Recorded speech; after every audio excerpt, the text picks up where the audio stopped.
Welcome back, everyone, to our monthly live chats. Here at Flower Essence Studies, we are really happy to bring together and have this experience to informally hang and talk about a topic. Today's topic is strengthening our connection to plants. What does that mean? Relkana and I did our most recent podcast, number 80. Wow, we've been doing this for a little while now. On the the process of learning about plants called the windows of plant perception. And we brought this topic up because we do have our Flower Essence Society's sanctioned practitioner training coming up this month. And we're talking about one element of this course, which is working off of this text of learning to read the book of nature. And in this foundational document, there are the 12 windows of plant perception where you can use all different ways to get a global or a more global image of what a flower essence can bring.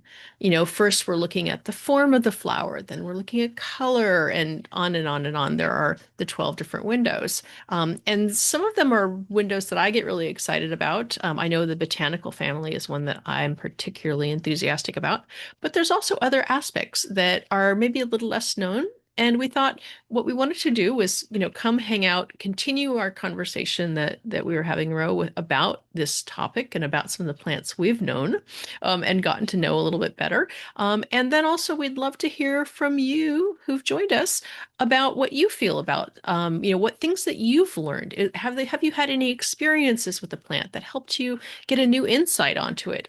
Something you noticed about the signature, the way it grows, or even had an experience kind of outside of the physical realm, something in the numinous, as it were. So that's today's topic. We're looking forward to hearing what you're bringing. As always, you're totally welcome to go into the reactions and raise your hand if you wanted to come in and share. It's not too big of a group, so we have time and space for everyone's story, and we would love to hear it. So if anybody has something that they're just dying to share right off the bat, please go ahead and let us know, and we would love to share that. And if you're shy and you don't want to be on camera or on audio, you're really welcome to put it in the chat, and then I'll read it into the room because everybody's stories are important. So maybe I don't see anybody popping their hand up yet, but Ro, do you want to share a little bit about we were talking in the podcast, we talked about chicory and Queen Anne's lace. And did you want to share a little bit on that as well? Yeah, well, where to start? There's so much, but I mean, I'll just step back and say that, when I first learned and started experiencing like communicating with a plant and really working deeply with a plant, it was it was before I had flower essence training, and it was an outcropping of herbalism training, and then I did a shamanic apprenticeship for a year, and the practice in that was sitting with a plant and you know observing it, but also there was so much more to it, and it was really this process of connection and softening the gaze and looking at it in a different way. And because I had like this analytical mind, I still brought in like the kind of put my observation hat with my clipboard and like, oh, that's interesting. It has five petals and this other plant has five petals. Like I couldn't stop my brain from that kind of analysis. And so I kind of had this hybrid approach to getting to know a plant, just like emerge naturally. And then when I did the FES training, it was really great because they kind of codified all of these ways of looking at the plant and all of these different perspectives with the different 12 windows that I sort of kind of intuitively was doing just because it was the way my brain worked.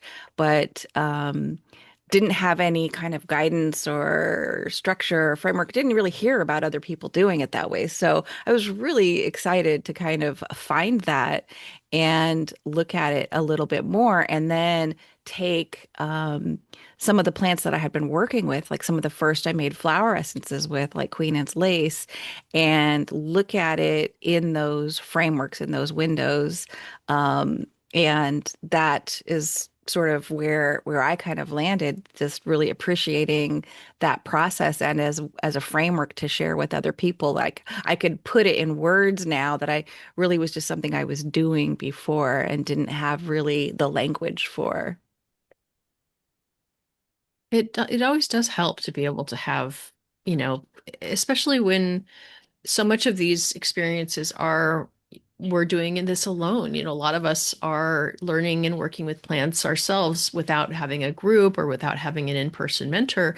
But to have these structures that have been created, and honestly, nobody has, more comprehensive structure than the Flower Essence Society. So we really want to give a lot of appreciation and gratitude to them for allowing us to share this with students and allowing us to bring this forward in a little different way, in sort of our experience way. Um, would anybody like to share a surprising experience that they had with a plant that taught them something that they didn't know before, from maybe the form or maybe the habitat or anything, any funny little experience that made you think, oh, I thought I knew all about calendula, but now maybe there's more for me to know. Hmm. Feel free to pop your hand up, or you can open your mic or whatever. And yeah, Carly, please. Yeah, the one that stands out in my mind always is crabapple. And I remember watching Julian Barnard's videos. And the one thing that stood out was the sight of the crabapple tree. When you walk upon the crabapple tree, it's so beautiful that it expands your whole perception of that beauty because there's so many beautiful white flowers flourishing on one tree. And it was really cool to experience that when I found a crabapple tree growing in the springtime in the neighborhood. And I got that same reaction of being like taken aback by its beauty and widening my perception of the whole tree. And yeah, it was really beautiful to have that, to feel that experience in my body. And I've also had that with clematis as well. I was gardening, walked into a backyard, and there was a beautiful big clematis trellis, and it brought me into that dreamy state. It was so dreamy and unexpected, the way that it just brought me into the other world that clematis really reflects. So it's cool. I love observing the plants around us and being able to feel what they are offering. It reminds me a lot of The Secret Teachings of Plants by Stephen Buhner. And in that, he goes through ways to connect with the plants. And the one thing he says is how, like, walk up to a plant and just stay present and ask, how does it feel? And just sit with that question in your mind as you're in the presence of the plant, and you'll start to be able to tap in more to how the plant feels and what it's evoking out of us. Yeah, that's such a good window. I remind myself of his teachings all the time, um, particularly that phrase sensory noticing, which gets you into the a state of, noticing through other than just our eyes, or other than just, the cruder senses that we use all the time, but just noticing, what is the texture like? What does it feel like? Yeah, I thanks for bringing Stephen into the room. He's definitely one of our ancestors, and we appreciate him, and his work. Yeah, thank you, Carly. And it's so cool that you've had these personal experiences with clematis and crabapple. Doesn't it make a big difference to actually have been in the presence and to get a feel, like to get a hit of that energetic? Really cool. Thank you. Yeah, thank you for spelling his name too. He has a he wrote many, many books in the course of his life, and he's just left us a few years ago, and has some amazing books. And so I've been a big fan of his for a long time and really appreciate his writing and his work. So thank you for bringing in. Anybody else have a story that they'd like to share? Yes, please, Beth. Hi, everybody. I think I shared this during maybe the practitioner training, so I'm sorry if I'm repeating myself, but I grow and arrange a lot of flowers. And so ever since working with the essences, it's been so interesting just looking at how they behave in an arrangement and how I was just especially thinking of the Asteraceae and like Echinacea and Black-eyed Susan and Zinnia, and they have this like very strong upright stem that they don't necessarily like bend and fold themselves into a bouquet the way that a lot of other flowers might. And so, yeah, I think a lot about the like reconstellating the self and the idea of some of those plants. It's made arranging flowers really different and interesting. Wow, Beth, that's something that I hadn't heard anybody say before. So thank you for bringing that in. Yeah, it's like these Sure. insights from actually interacting with these plants, and in your way of interacting is making arrangements. How cool is that? They have so much of a sense of themselves that they know how they want to grow, and they're Yeah. they're like, no, don't bend me into a shape. This is who I am. Yes, like I will stand upright. I'm just gonna like pop right out of the middle of this one. Yeah, it's fascinating. I love it. Wow, really cool. Yeah, and so that to note, so you've noticed that this follows along with this Asteraceae family particularly. What an intriguing insight on that family. All of us can Yeah. chew on that front for a while. Yeah, thank you. Yeah, yeah. Thanks, Beth. Mhm. Yeah, Adele. Yeah, the one that stands out for me is when we were in Australia last year. It was when we went for a walk, and me, who like myself, who would be terrified of snakes, spiders, anything like that. And I'm walking along, and as calmly as anything, as my husband and the friend I met on one of Ian White's courses are walking along, and I went, "Oh look, snake!" And they just lifted and jumped off the ground and just jumped back about a meter back away from where it was. So that was fine. And then, but straight after that, we walked along again, and it was like I was pulled off the pathway like a magnet. I didn't know where I was going to, but I was just pulled off, and there was a shrub in front of me, and it was the grey spider flower. So it was like it was showing me because it's for that like panic, like say if a big spider came out in front of you that you would jump back. So it was like I'm showing you what I'm for, and then I'll introduce myself. So it was like I can relate to what that flower is for now. Um, and even though I wouldn't like spiders, I'm probably better with them now ever since. I don't know. It's just this a connection with that plant, and yeah, it's just yeah, it just reminds me what it's for. But I just thought it was quite nice. That's so cool. Talk about speaking loud and clear. Yeah, when you're working in this way with plants, you do get to experience them in a way that you're watching for relevant information. You're walking through the world as if the world is walking with you and talking to you as you go, and so that you noticed that and tracked it, and then later on, met the plant that taught you the lesson. That's really cool. Thanks for sharing that, Adele. Yeah, yeah, Mary.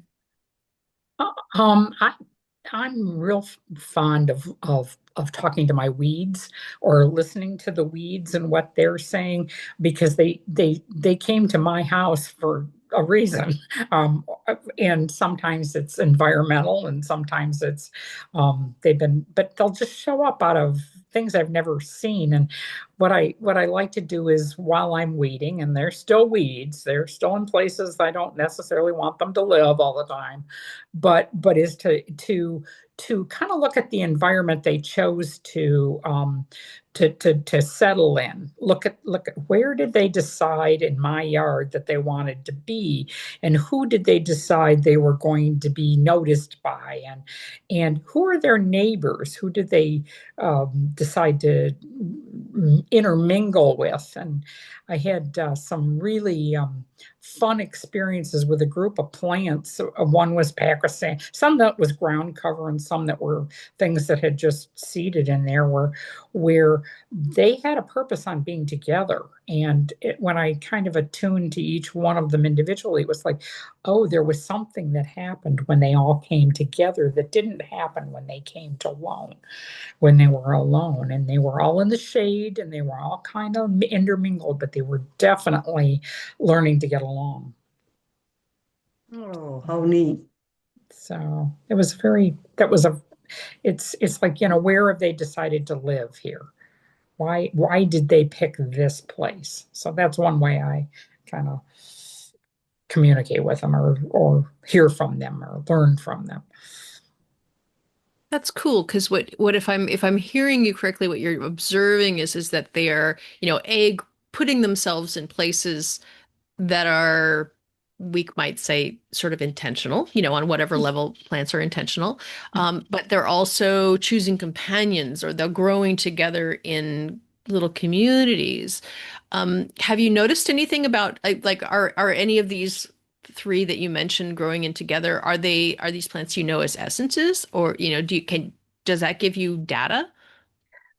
Well, some of them are actually recorded. I mean, but the one that I chose to make that said, no, no, make the essence for me is not one. And it was Pachysandra, which was the ground cover. I didn't, at that time, didn't know if anybody who'd made Pachysandra. And it was growing within Baby's Breath and Black-eyed Susan. They all bloomed at different times of the year, which I started by observing the patch of them, seeing that, oh, one blooms in the early spring, one blooms in and then this one blooms in the fall, and this one blooms, how they have this. There were four in particular. I only can think of three now that are remaining. But that there was definitely this pattern, is like somebody is active each of the seasons. And the Pachysandra was definitely the hardest to move. And it was definitely in other places in my yard because it had been placed there. But it definitely was teaching all the rest of them how to get along. And so when I made the essence, it gave me a real sense of being an essence that was going to assist people it was in 2020, mind you, living together in close quarters. Interesting. Yeah. It was just, the way it went. Yeah. Yeah, that's what a compelling story, and to see how, I mean, because Pachysandra is one that's, commonly grown as a ground cover. So, and it takes cultivation really well. So it's something that you can get at the nursery and plant in your garden. Plants like that tend to be good at getting along with others because they don't have like really specific recommendations that they can only do this one thing. They can be growing around the roots of other trees, and they're not fussy. And so, but kind of by nature, they're adaptive and capable of playing well with others. So interesting that you found that to follow through with the essence signature as well. They were also around the roots of a maple tree that was in the yard and in a shady spot, and they look quite ornamental when they're all together. So I don't, really, I just stop trying to pull them apart from each other. It's like, just leave them alone and let them hang out. So, yeah, exactly. It's like at some point, if the garden decides that this is a workable arrangement, who am I to say? right. Yeah, wonderful. Thank you for sharing that story of the Pachysandra, because it's so it does each of these little pieces, each time when we're researching essences and learning about new ones, like each little piece that we find helps us to get a fuller picture. And so you would be able to, and I think maybe this is one thing that's really helpful as a practitioner when I'm talking to a client and explaining a plant to them, if I can start explaining a little bit about what the plant looks like or how it grows with other plants, it helps the client to really hear the plant and take the plant in a way that just, a name on a label doesn't do. It brings a little bit of life. It's kind of like meeting them a little bit. You go to an event and you stick your hand out and say, "Hi, I'm Kathleen." It doesn't really tell you anything about the person. When you start going, "Oh, I'm into this and I'm into this," and that now you have something that you can hang off of, and you can have a conversation with them once you get to know them as individuals a little bit more. Thank you. Yeah, Carrie. Yeah, recently I had a chance to go visit Sequoia National Park for the first time, and that was like an amazing opportunity. It was on my bucket list. So I got to spend, and I was actually there with extended family. So I didn't get to spend as much time in meditation mode with the trees as I wanted to, but it was interesting. I had a day where um, things were kind of getting messed up with our schedules, and I was feeling really frustrated. And I was like, that's it. I'm just going to go for a hike with these trees. I want to go and sit in the middle of one of these trees. So I found I ended up hiking like 7 miles that day. I just kept going through the forest, and the the calming effect and grounding effect of I didn't even look up what the properties are of that essence, but just being in the presence of them. And then when you go inside of the tree and sit inside, you could just, oh my gosh, it just felt like you were enveloped, with this loving, like powerful grounding. And it just like washed away my frustration feelings so quickly. So that was a really powerful experience. And then when I got back, I started to work with the redwood essence from Fez, and it's so that is one that I'll now be incorporating in with my formulas for myself, and for clients too. For like, it was so deeply stabilizing. It was really beautiful, pretty powerful experience. That sounds amazing. And the one thing that I kind of like twigged to when when you were sharing the story is how your endurance was totally there. You had the endurance to walk presumably further than is your normal routine. Like, if that's not like Sequoia vibe, I don't know what is.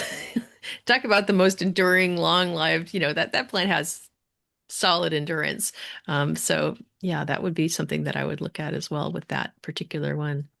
Ro, you've got to talk about redwood a little bit. Yeah, because I live amongst the redwoods, and just in general, the way that I experience plants is usually first with the feeling. I'm usually having some sort of experience with it when I can tune in with the plant that is kind of beyond words and hard to explain. Sometimes I can tell some fun stories about it, and it might pull me into a shamanic experience, but the rest of the time it's more just this feeling. And so doing the observation helps me put more language around it so I could explain I kind of helps explain what I might be sensing. And walking every day in the forest, well, not every day, but often, here where I live, I've had this amazing opportunity to observe the redwoods and other forest flowers like trillium and baby blue eyes and larkspur and some of the other ones that grow around here. But the trees, are quite amazing. And the redwoods themselves, being able to see and feel like their energy every time I walk by them, and then be up close and personal, like touching their bark and seeing how, like on misty days, how the bark and the leaves, just how it interacts with the environment, with the mist, with water, how it's absorbing. Redwoods can absorb from their needles, from their bark, from their roots, from all parts of the plant, and being able to see how the different kinds of environmental weather, how they feel and how they look, and how the bark might be damp, and being able to touch that. It's pretty amazing. And then during they grow together, they grow in this community, and sometimes they grow too close to the road. And so every so often, like these roadside ditch clearer like machines will come along and, um, you know, take away this young sapling of a redwood growing up because it's right there next to the road. And then I can see it, how it sprouts back like year after year. And another time, a big branch came down in a storm and it knocked over another sapling to be kind of laying horizontally, even though it didn't uproot it. But what I noticed then was how it started sprouting new buds from the side of the branch, instead of, like the top going up, it was laying like this, and then here comes all the new sprouts coming up the horizontal side of the branch. How it just has this ability to just regenerate and sprout and grow, like no matter what kind of conditions happen to it. And that's what redwoods do too. They channel their energy through the roots to help the younger ones, or the ones that are sick, or the ones that are growing, to have that root energy. And so I feel that, like, energetically when I'm standing next to the redwood. But then seeing these examples of it happening is such a great way to illustrate these energies, I think.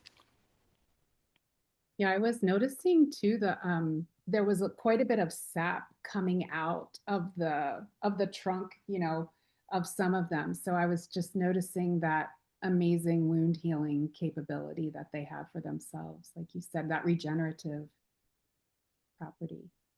Yeah, and you'll see scorch marks from forest fires. I don't know if you saw those, but I mean Yeah. that's pretty common to see. And some of them even are hollowed out, from that effect, but they're still growing and still living. And it is quite amazing to see, like, this charred whole side of a tree, but it's totally healthy and fine, and still growing. And being in this sort of semi-rural, inhabited forest that I live in. I mean, I'm in a town, and the roads go through, the trees, and there's like all these examples of where telephone pole wires were stapled to the trees, like things like that, decades ago. And, they're just fine.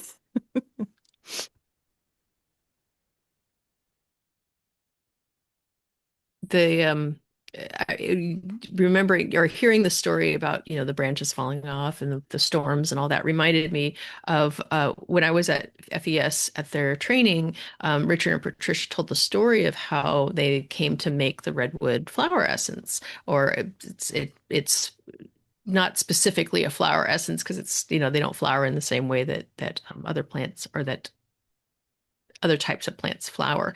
But what the story was is that they made that first essence when there had been a big storm, and they have a big redwood up in their garden at Terra Flora. But the leaves are way, way, way up. And so what happened was there was a huge storm and a branch had fallen. And that was the offering that the tree gave for them to make that first essence with. So there is baked into this essence, that quality of generosity and regeneration and enduring difficult circumstances of, losing branches and dealing with storms and, and then what do we do? So that it's a really useful experience to remember that, like, this tree is all about that. It's all about, helping others and taking care of community and endurance. And I had that same experience because there's a certain tree that at Redwood that I visit often, and I stand at this one particular spot right underneath it.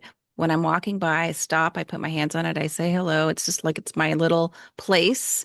And after a big storm one year, I go to do that, and I look down, and right at my feet is this giant branch with redwood buds that I could make an essence from. And it felt exactly like that. It felt like an intentional offering from the tree. It was quite amazing. They will participate with us when we express a desire and something that we're looking for.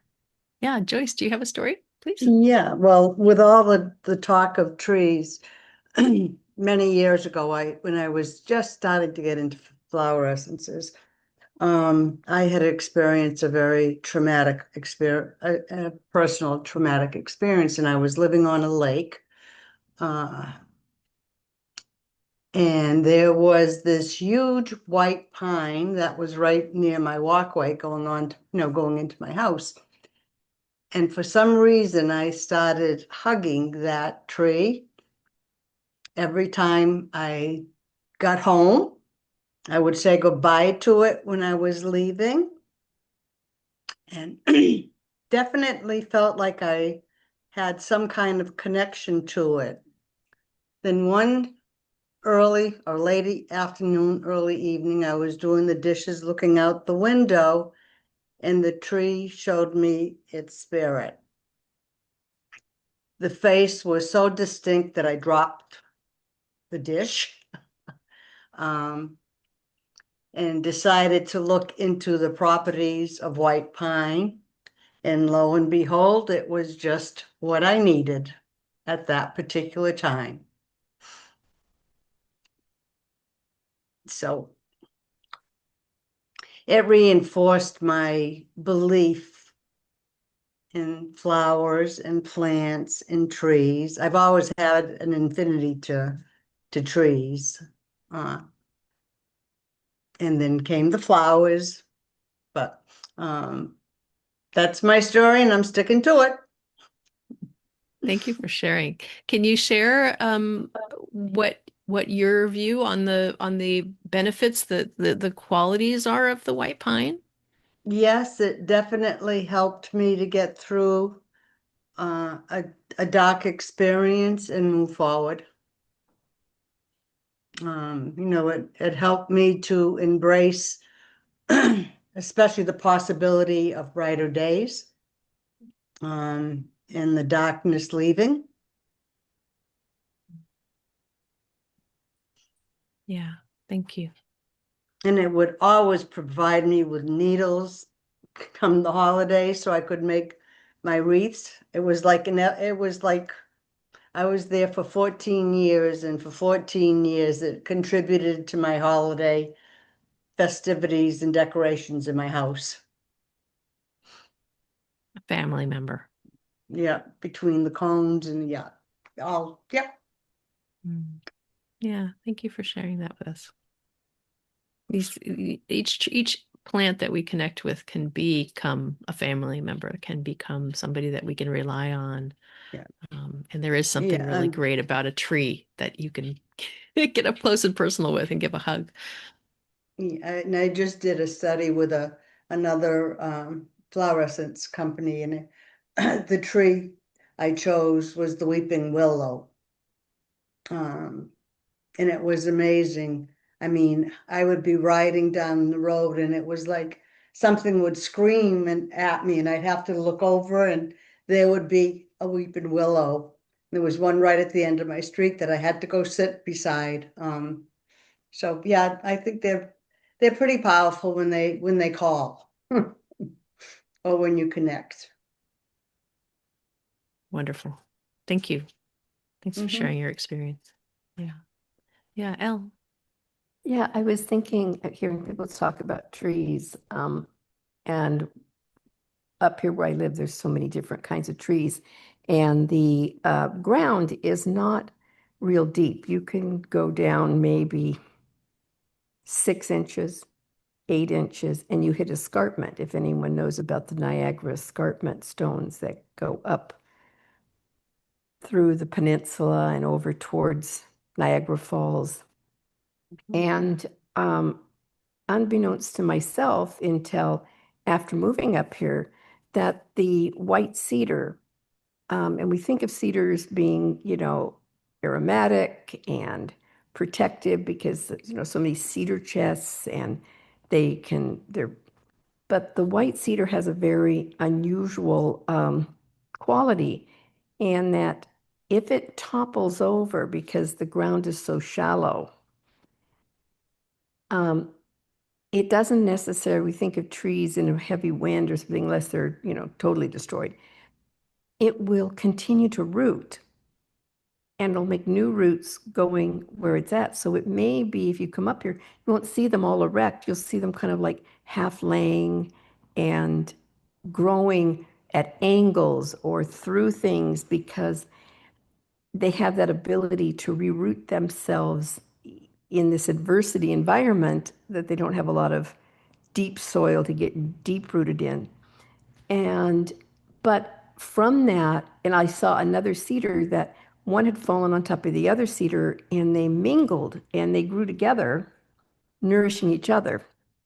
And it made me think about strength and gathering strength from the trauma that we learn to survive, and that we can have that ability to ground ourselves. Maybe the ground might be unsteady or it may not be as solid as we want it to be, but we can get strength and grounding again from even with some displacements and things not feeling quite as stable as we always thought they'd be. And so to me, when I look at the white cedar and I think, wow, and they topple down. You think, oh no, you're going to lose the tree, but nope. Continues to flower, continues to grow its leaves, go in some other place. And it's very beautiful to see that happen in that environment, growing through the rock that they fall on, that they can put their roots down that way too. So it was a learning experience for me. So it kind of gives me that think that the cedar, besides being protective in the type of wood it gives you, it also shows you how you can survive and reroot yourself even if you've had trauma. So for me, that spoke a lot. How interesting, because it's like on some level these conifers that we're talking about can adapt to monumental changes. The change of falling over completely and yet to still go on and to still find the way forward. And that you're relating it to trauma. I mean, you could also see it as being like major life changes. Yes. There's so many different phases of life that, sometimes we know they're coming and sometimes they just, come over and knock you over. And And it may still, not be trauma, it could be stress. You know how people, strength yeah, comes from the learning to survive the stress and adversities that we have to go through. so much. Yeah. And that, that will to live and the will to try to continue, even though things are different. I used to And be up here and now I'm over here. and seeing that symbiotic relationship with a different tree. And I think about it with Joyce was saying, because the cedar fell against a white pine and they shared that energy with each other. How Because we have a sweet. lot of white pines, balsams, arborvitaes, or white cedars, and then we're covered also with junipers. They're all the natural type plants, trees up here. Mm. Well, you get maples and all that, but they're a little different. Yeah. Well, I mean, the conifers are such an old family that, they must have developed these adaptations. I'm thinking about the ones from the Alaskan essences where some of the spruces, when the permafrost is no longer perma, and that they'll plunk right over And I wonder, I don't know enough about it to know whether they, find a way to continue growing, even though they've lost their footing for a period of time. For a short time, they'd reroot someplace, they'd stretch it out somewhere else and Yeah. stay propped against wherever they fell and I'm fine. I'm fine. I'll be all right. leave me alone. I'm down, but I'll get up. Yeah, exactly. That's pretty interesting. That reminds me of a little bit of how some of these waterway plants can do. Like a willow can get knocked over and it'll grow right back. No problem. That's not a problem. So maybe these trees that have these capacities to reroot, regrow after what is essentially for a tree a cataclysmic event, have something to show us as far as how the essences can be used. The conifers and then the waterway plants like the birches and the alders and the willows and such can all help us adapt to these epic changes. Thank you for bringing that in, Elle. Yes, Carly. Yeah, willow's been brought up a couple times. I had an experience with a willow. I live in Vancouver by the beach. And all along the coast here, there's beautiful big willows in all the parks. And earlier this year, I don't know why the city started chopping them down a little bit, not the whole tree, but they took off really big chunks of the tree. Maybe they were diseased or something, but I felt the anger. I'm like, why are they cutting down these willows?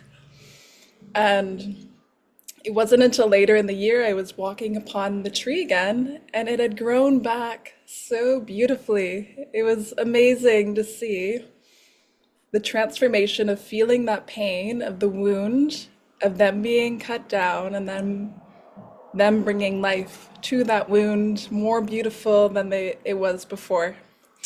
And a beautiful representation of how willow really teaches us to bring life back to the wound. That's cool. So good. Yeah. Mhm. And how to let go of the feeling of being cut down, you know?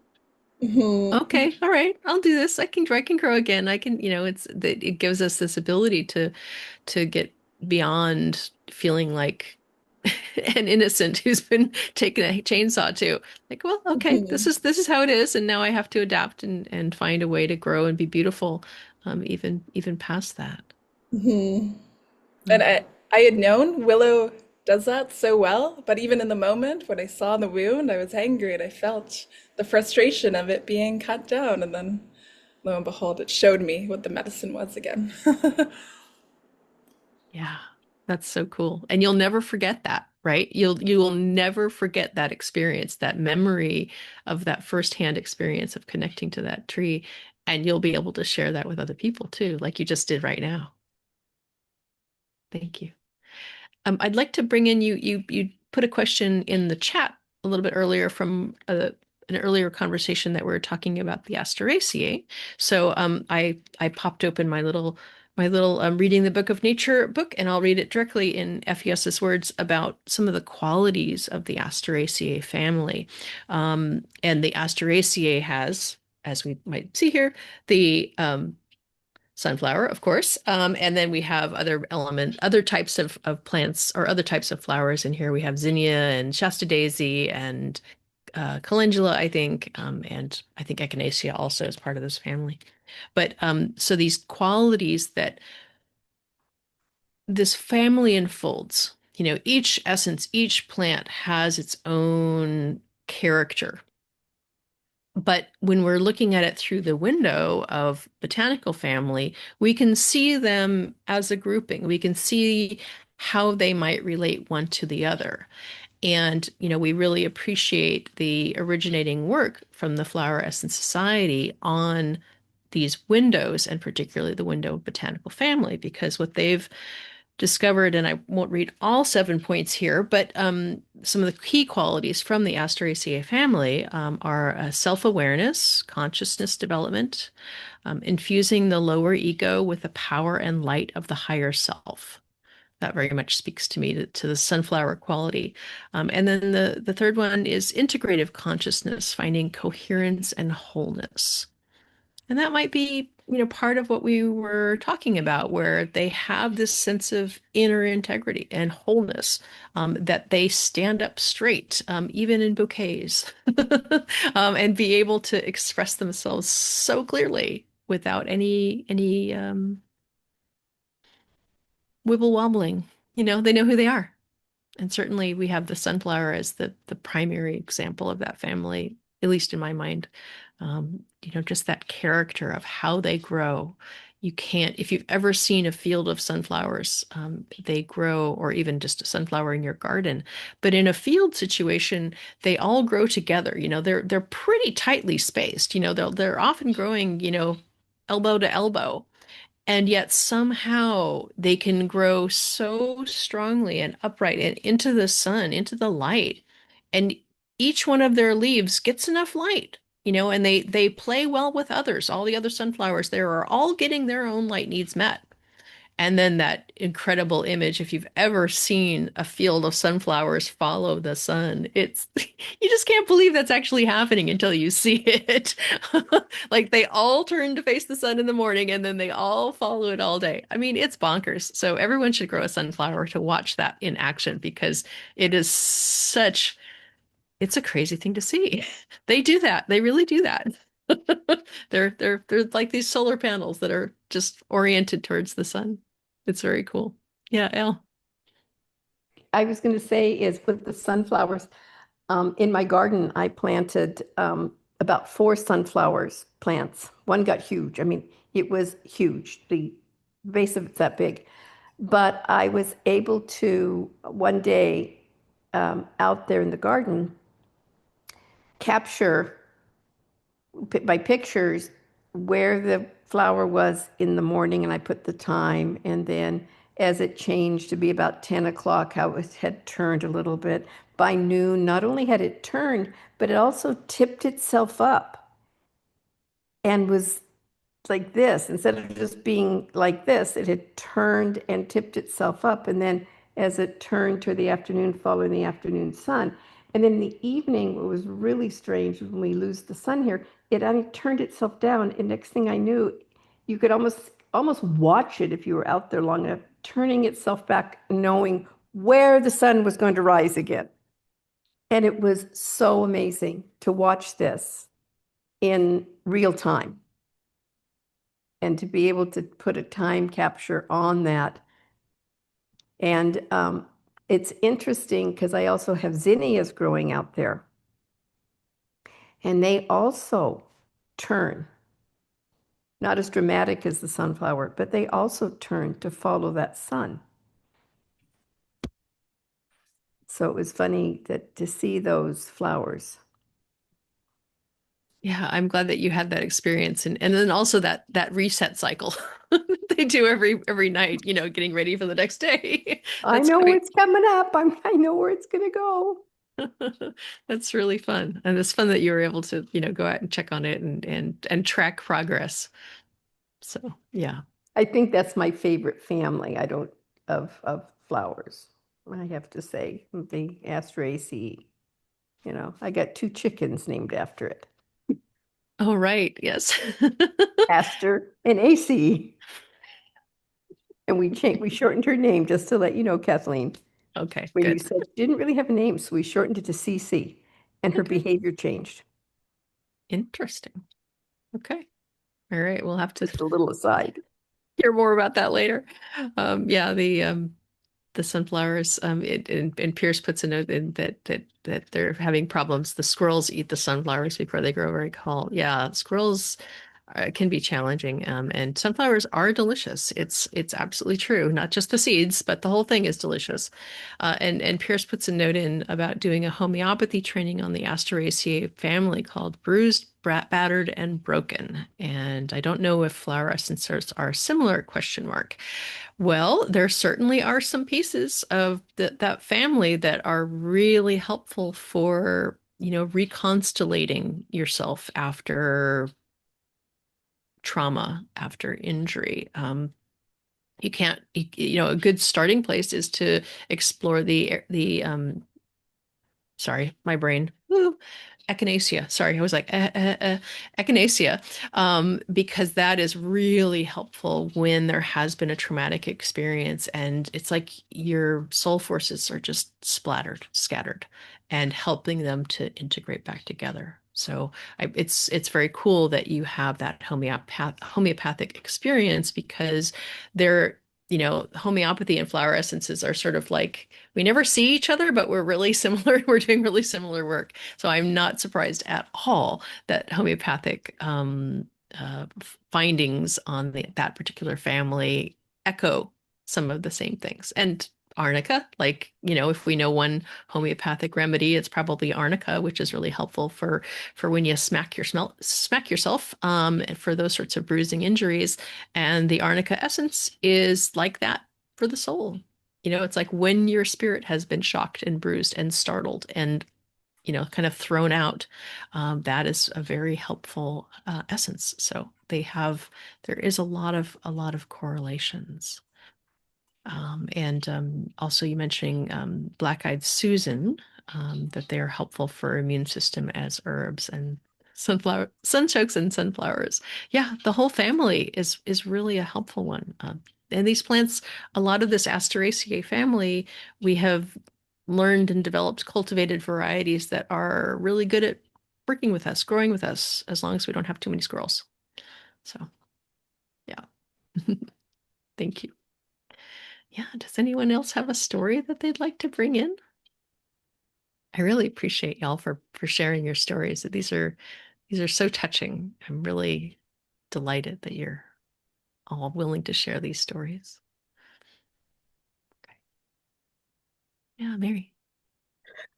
I can go to one about botanical families. Before I knew anything about botanicals families, I had studied Desert Alchemy, and because I'm from Michigan in the north, where we don't see a whole lot of cactuses, once in a while a crazy prickly pear will show up, but you get a different I get a different sense that this group of plants had something in common that things in Michigan don't have in common very, very early on in my training and exposure. But just not too many years ago, we had I have a little section in my yard that has a little rock garden to keep, just to keep a walkway clear, and the succulents were growing quite heavily, and so it just kind of took me back to the whole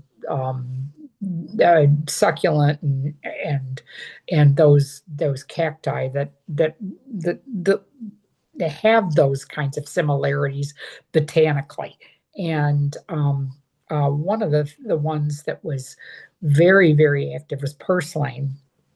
And so I really did a lot of reading up on it to see before I was just really, um, it just compelled me not to weed it.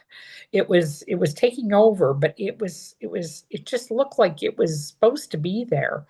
And as I did more of the research, the botanical research on what it was good for and how it medicinally, it was very clear that we were going to really have a hot summer, and that we weren't going to have a hot, dry summer, and that it showed up in those environments because of that already that pre-knowing that they had to hire that purslane had to hold the water into the soil for, and its family had to hold the water for the rest of the plants, that it was a server worker bee that was you know um, protecting us. So that was really based on the botanical families, and looked what was growing near it, the kinds of things that didn't have that ability that were coming around it and gathering around it.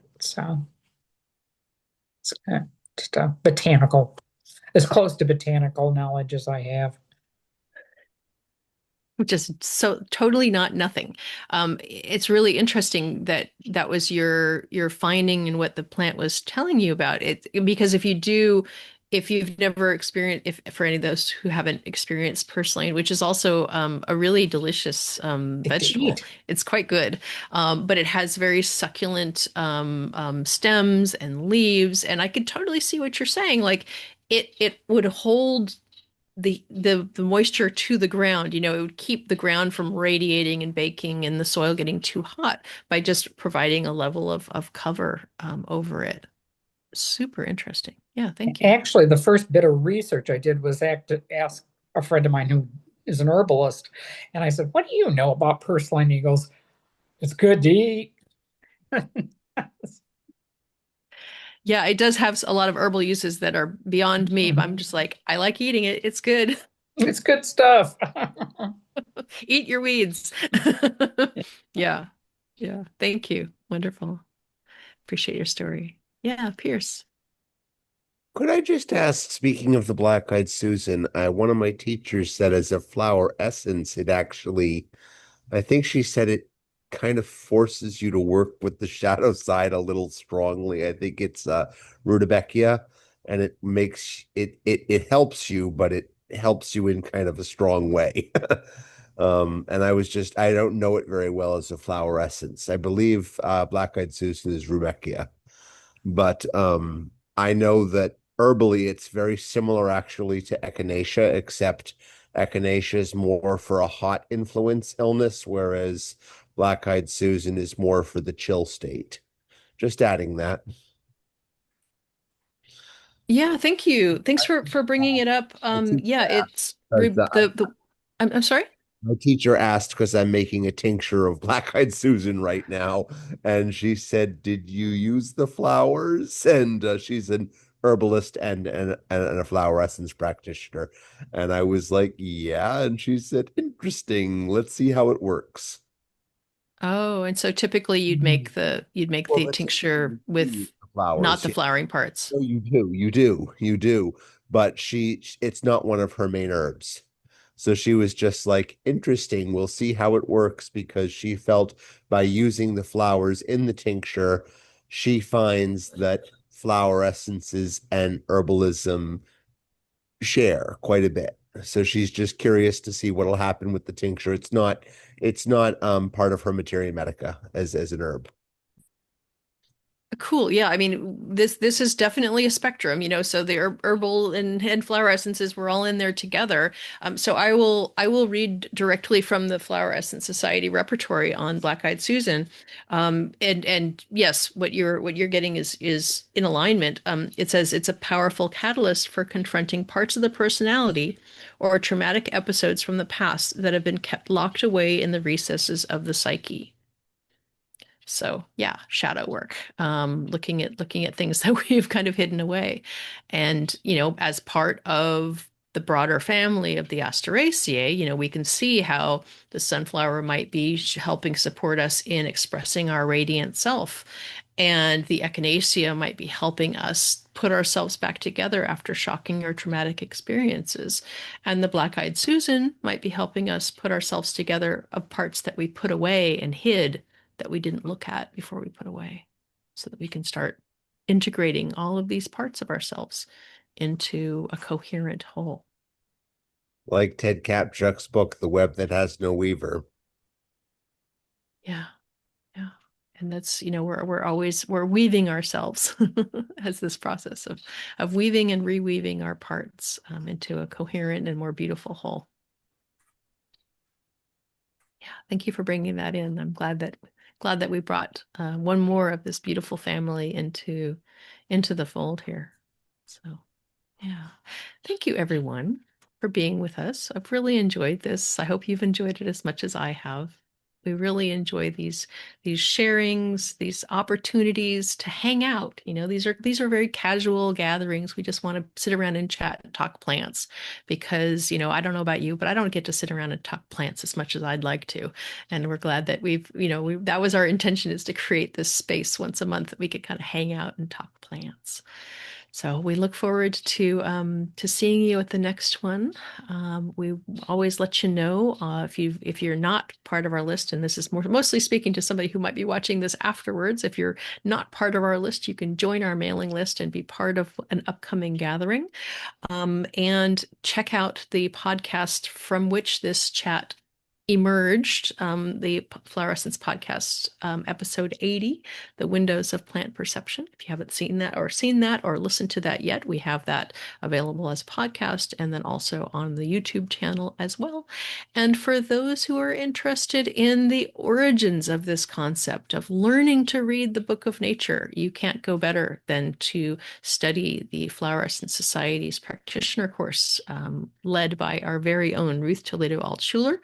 And we have the live sessions beginning on October 17th. So hope that those who are on that path of wanting to become practitioners and wanting to go so deeply into this material will join us. And we'll look forward to seeing everyone. Everyone is welcome at the next circle. Look forward to seeing you all really soon. Thanks for being here. Thank you, Thanks, everybody. everybody.